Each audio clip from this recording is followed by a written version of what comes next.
It was a curriculum that was first conceived over 50 years ago in Geneva, in Switzerland, as a global curriculum that could be taught anywhere in the world. Hi, welcome and welcome back to Elimu Café, where we sit down for thoughtful, grounded conversations about the systems shaping how our children learn and grow. Over the past episodes, we've been exploring different curriculum pathways, trying to understand not just how they are structured, but what they are really trying to achieve in the lives of learners. And today, we turn our focus to the International Baccalaureate, IB, a globally recognized framework known for its emphasis on inquiry, critical thinking, and the development of the whole learner. Active, compassionate, lifelong learners is the key aim of the International Baccalaureate. And to help us unpack this, I am joined by Dr. David Howe from the Aga Khan Academy, Nairobi, part of the wider Aga Khan Academies network, which is deeply committed to nurturing ethical, reflective, and internationally minded learners. Dr. David brings a rich and diverse global perspective to education. He was born in Ireland, educated in the UK, and trained as a teacher, and has gone on to teach and lead schools across the UK, Russia, Middle East, and now here in Kenya.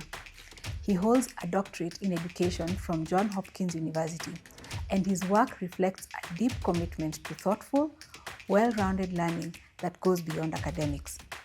Now, what stood out for me in our interaction is not just the depth of his experience, but the clarity, intentionality with which he approaches education, always returning to the question of what truly serves the learner. It is a real privilege to have him join us for this conversation. So welcome, and looking forward to this wonderful experience.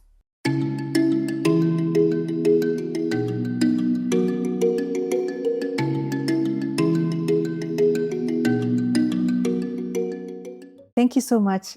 We usually call people here doctari. But thank you so much, Dr. David, for joining us today on Elimu Café.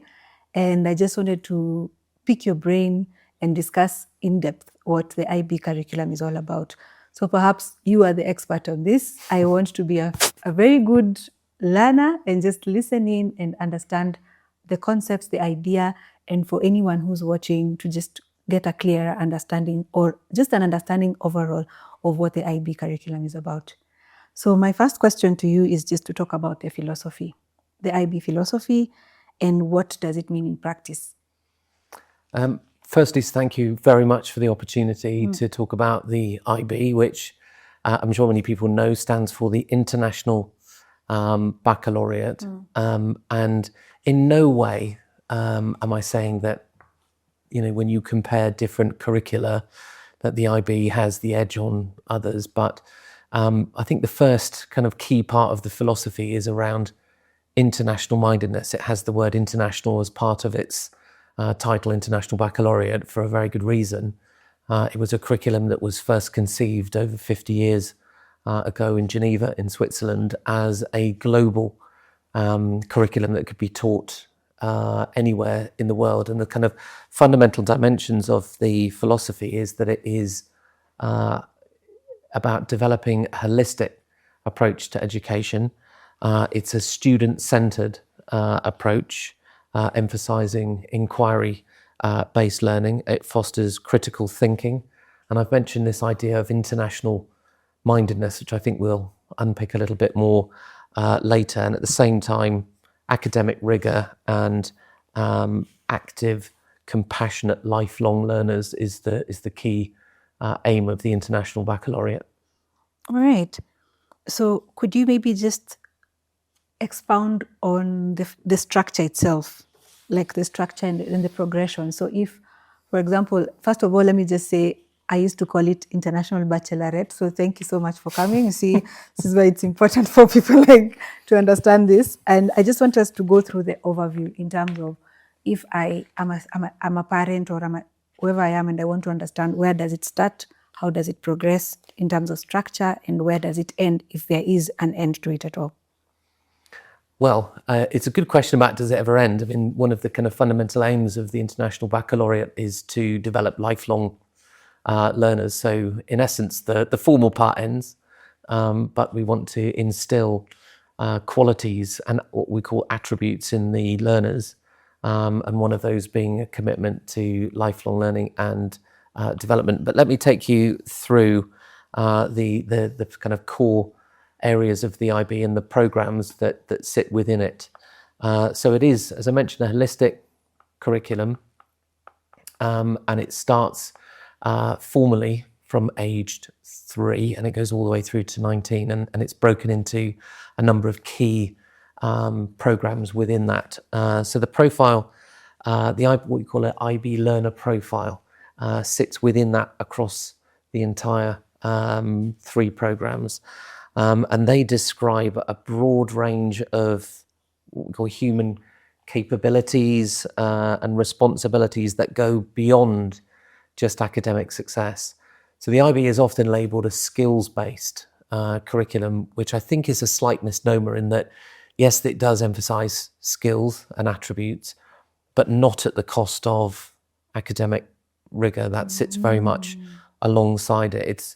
I think sometimes people think there's a dichotomous divide between it's either a skills-based curriculum or it's a knowledge-based curriculum. And I think that the IB squarely sits in both camps. So, for example, and I'll unpack it a little bit later, the diploma programme, which is comparable to Cambridge A-levels, for example, the academic requirements are exactly comparable, but within that are the skills and attributes, which are, if you allow me, I'll unpick them a little bit I'm so sorry, I wrote them all down to make sure I didn't miss any. The IB likes lots and lots of lists. So these are the 10 IB, what we call learner profile attributes. So through the entire International Baccalaureate curriculum, what we are aiming to develop are our learners as, firstly, inquirers, which is about nurturing curiosity and helping our learners to be able to learn independently, for example, through explicitly teaching them about research skills. And it's very well documented that in the transition from the International Baccalaureate diploma programme to higher education, there's a considerable degree of scholarly research which supports that IB learners make a very smooth transition to higher education compared to other types of curricula, and partly that's because they've already been instilled with those research skills. But being an inquirer also means being able to work with other people, so teamwork and collaboration, cooperation, and that commitment to lifelong learners. The next attribute is knowledgeable, which fits back to what I was saying earlier, which is the idea that it's not just a skills-based curriculum, it is about developing knowledge, and particularly for the IB, a very important part of that knowledge is conceptual understanding, to explore knowledge and what we describe as deeply engage with important issues. And another thing that comes out frequently with the IB is the idea of exploring things at a local scale, which may be affecting the learner directly, at a broader scale, like a regional, national, and a global scale. So we explore issues and concepts at all of the scales, directly affecting the learner, but all the way up then to the global scale. So that's about the knowledgeable part of the learner profile. The next one is thinkers. We would hope that all education systems develop this, but we talk about critical and creative thinking skills so that learners are able to analyse and take action. And that's another theme that you'll see will come out with the IB. It's about, it's not a passive curriculum, it's a curriculum we expect the students to get heavily involved in their learning. And we'll talk about that a little bit later. But take action on complex issues. That's where their conceptual understanding helps to for them to engage with that. And take initiative in making reasoned, and a really, really important part of the IB is to develop and instill ethical decision making. And that fits with our philosophy as an IB school. The Aga Khan Academy Nairobi's core mission is shaping ethical leaders of the future, and that's why we do the International Baccalaureate, because it aligns so closely with our Aga Khan values. The next bit on the learner profile is about being a communicator, and a communicator is being able to express yourself confidently and creatively and also in more than one language. So International Baccalaureate learners, it's compulsory for you to study at least 2 additional languages to your mother tongue. So for us at the Aga Khan Academy Nairobi, the curriculum, apart from Kiswahili and the languages, are taught in English. But our learners also have Kiswahili as a key part of their taught curriculum, along with French and Spanish as kind of global world languages as well. And that's all the way through the curriculum. Going back to the point about being ethical, the next learner attribute kind of really hammers that home. We want our learners to be principled. And principled means be able to act with integrity, honesty, and a strong sense of fairness and justice for all, and take personal responsibility for their own actions and consequences. You hear often as well that sort of sits alongside the international mindedness is open-mindedness, and that's the next of the 10 learner attributes that the IB is instilling all the way through the 3 programs, which again I'll unpack in a moment or two. So open-minded means being able to appreciate and understand their own cultural and personal histories.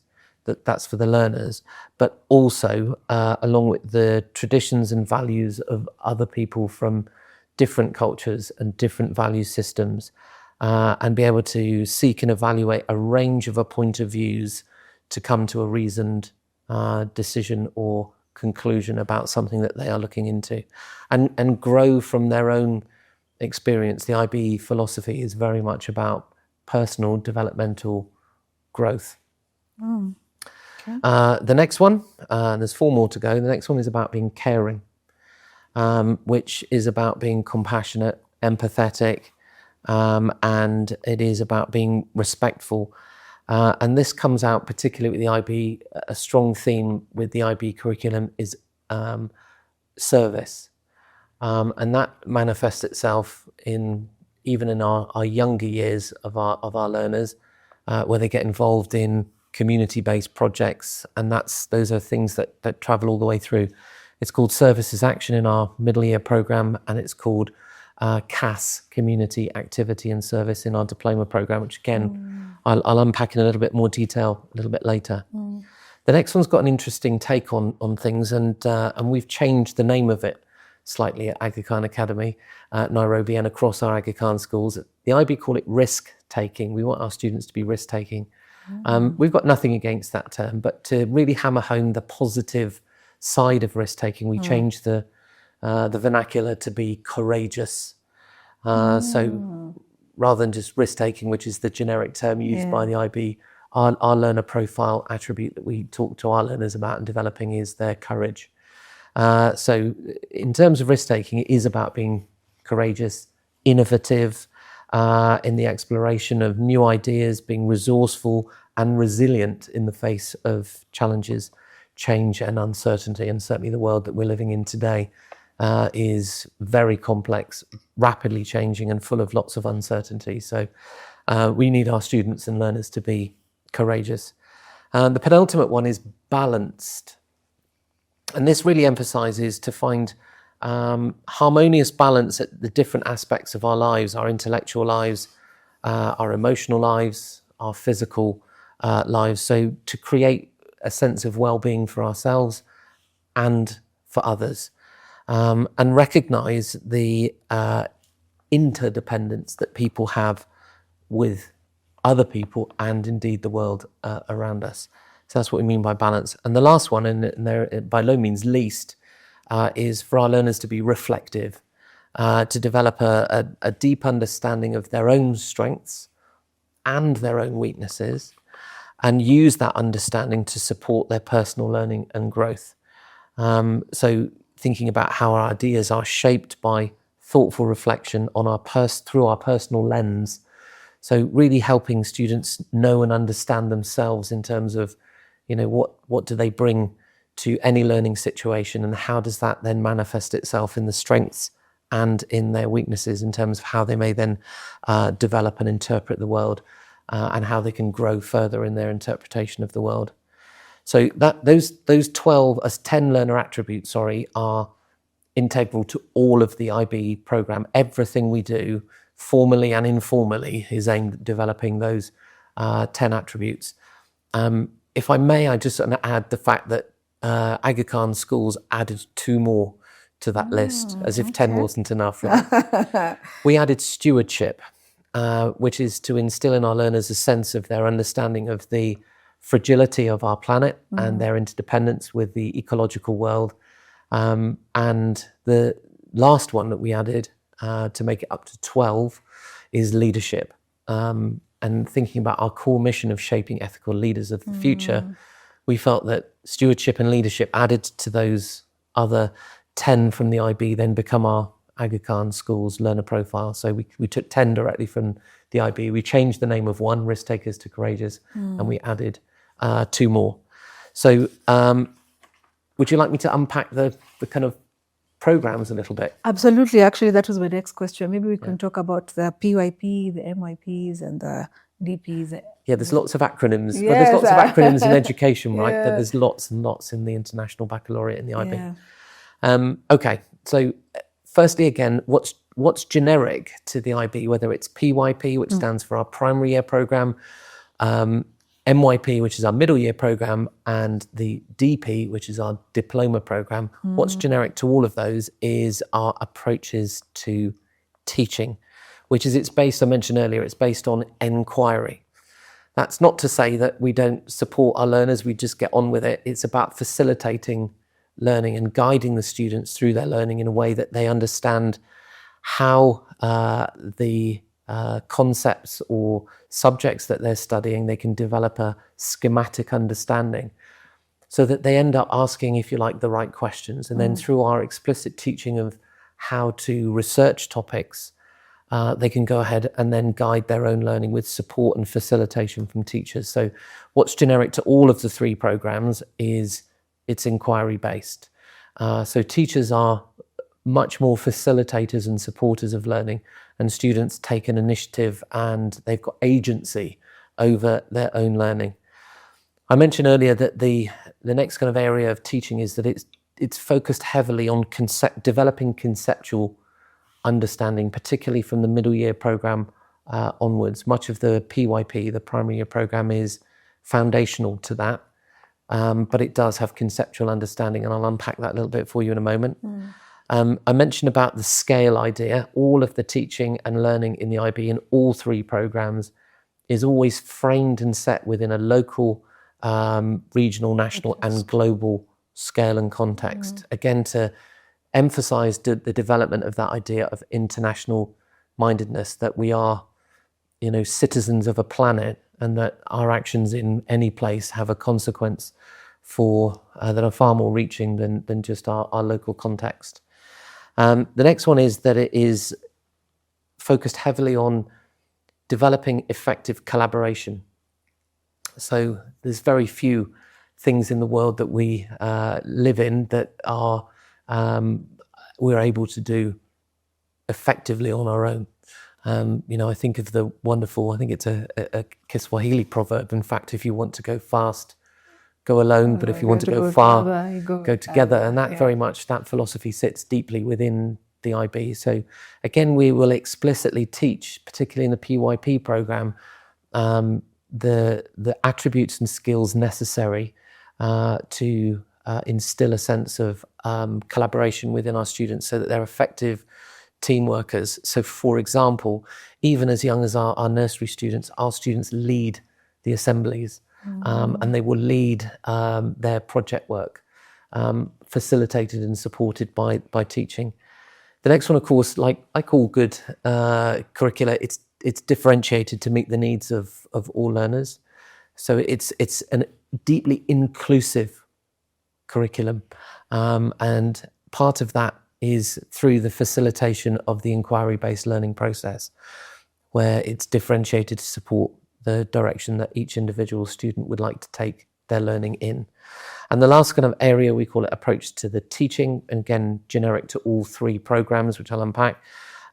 It's informed by the idea of formative and summative assessment. And that assessment is therefore developing a sense of the students taking ownership of what their strengths and weaknesses are, which I mentioned earlier was, that idea of being reflective, where the students know and understand their strengths and they know and understand their weaknesses. That applies as much to the academics as it does to the learner attributes that I mentioned earlier. So we place a great deal of emphasis on feedback to students, the formative stuff during lesson time, and then the summative stuff in terms of tests and exams and those kind of things, which I'll unpack. So let's talk about PYP. Is that all right? But before we do talk about PYP, I just wanted to circle back just for me to understand better, because I feel as though the IB is very strong on learner-centered approaches, especially because you talked about the inquiry-based learning.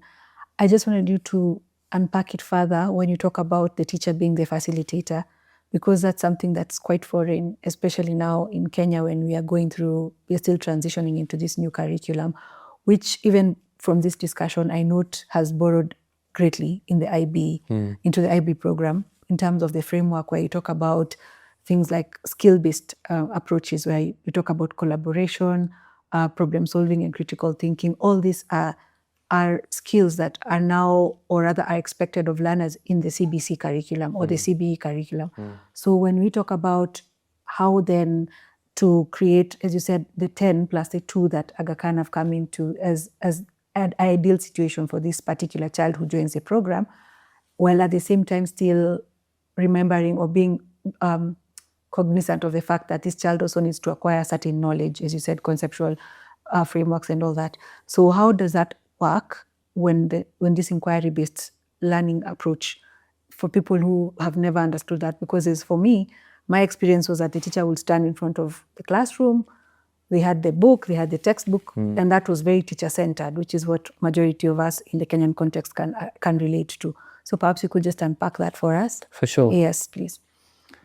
So I think that, and you're absolutely right to note that the CBE has moved heavily into that direction of inquiry-based learning. And I think there's a great deal of misunderstanding about what inquiry-based learning means.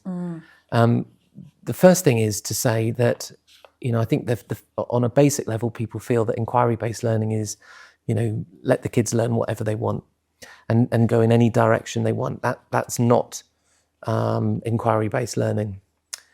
They also often will cite the fact that inquiry-based learning means there cannot be direct instruction. And that's also a complete misnomer. There is not only a place for it within inquiry-based learning, there's a critical place for it. So for example, let's think of a new topic that the students might be learning. That might begin with quite a teacher-led approach, more traditional to the kind of pedagogy that you referred to, previously. And so the idea here is that we'd be sharing with the students from the outset what the learning journey is going to look like. We'd be explaining the key concepts that they'll be learning. So we'd be framing the learning that's coming in terms of conceptual understanding, and also framing it from an IB perspective in that local, regional and international context. And there would be some structured points and some key hinge questions that would be included from the teacher planning the piece of work. So to make sure that the students don't go off track. We're not trying to get students to reinvent learning science, for example. We want them to learn science and learn the key concepts and to learn, deeply engage with the subject matter. But we want them to do it in a way that they have agency over that learning. So quite often the beginning of any new topic would be quite teacher-led for a while, to give the students enough conceptual understanding, enough of a schematic understanding of the subject matter, and to engage with the concepts to a point at which they can then start to pick key questions that they themselves would like to then explore more deeply. And it's then you move from a teacher-led sort of part of the learning journey into a much more student-led part of the learning journey. And that's where the inquiry-based learning comes in. So again, the students have been explicitly taught and consistently taught through the entire IB program and across different subjects, research skills, so that they know and understand. It's not just a case of, I'll just jump onto Google and, the first thing that comes back. They've got a framework with which to analyze the veracity and the efficacy of different sources of information to explore the question that they have come up with, which has been part of the topic, which has been explained to them and engaged with in terms of their learning, to the point at which they've got enough conceptual understanding to be able to develop their own avenues of inquiry to pursue. That will often be collaborative work, going back to that core, kind of aim of the IB is to develop collaboration. Yeah. And that teamwork. So students will often be working in pairs or small groups on a project that they've found interesting as part of the topic that they're studying. They'll be analysing that through the lens of the key concepts. They'll be analysing that also through the key scale of local, national, regional and international. So how does this issue impact on us here in Nairobi and in Kenya?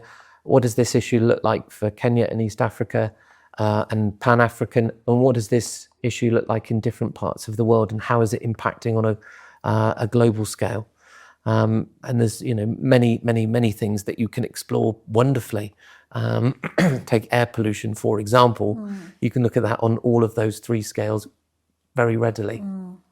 And it's where the pedagogical skill required by IB teachers, I believe, is very high, because it's not just about being a subject expert and being a pedagogical expert in terms of being able to help the learners understand that subject matter and engage in it, but you've also got to almost change role from being the imparter of knowledge and understanding to now the facilitator and supporter of students as they now engage in self-directed learning under their own steam and with their own agency.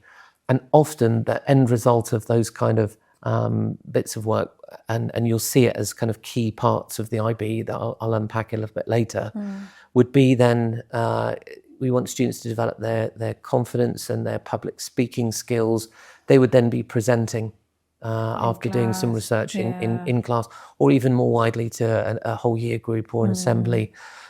And often not even now directly, they might be creating a podcast, they might be creating a YouTube clip, they might be creating a post for Instagram or some other form of social media, for example, might be creating a website.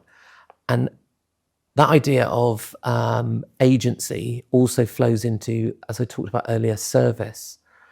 The students will be expected to engage with many of these topics actually in a real way. So go out and engage with different people within the community that can help you understand this topic. And it's about agency and impact. We want the students then not just to learn about stuff, but to engage in it in a way that they can make a positive difference to it as well. Yeah. So does that help? Does that kind of No, unpack absolutely. it? And I think that it does, absolutely. it kind of myth busts a few things. I think about inquiry-based learning is not just letting kids, children do let the what kids they do want. whatever they want. It's actually guided. It is very guided. It's Yeah. very supported, but the students have a great deal of agency over their learning, which is highly motivational. Because you're choosing something that you want to really get deeply involved in. So, they're taught the key concepts, and then they can dive deeply into an area that is of, personal interest or relevance to their own lives and their own interests. Yeah.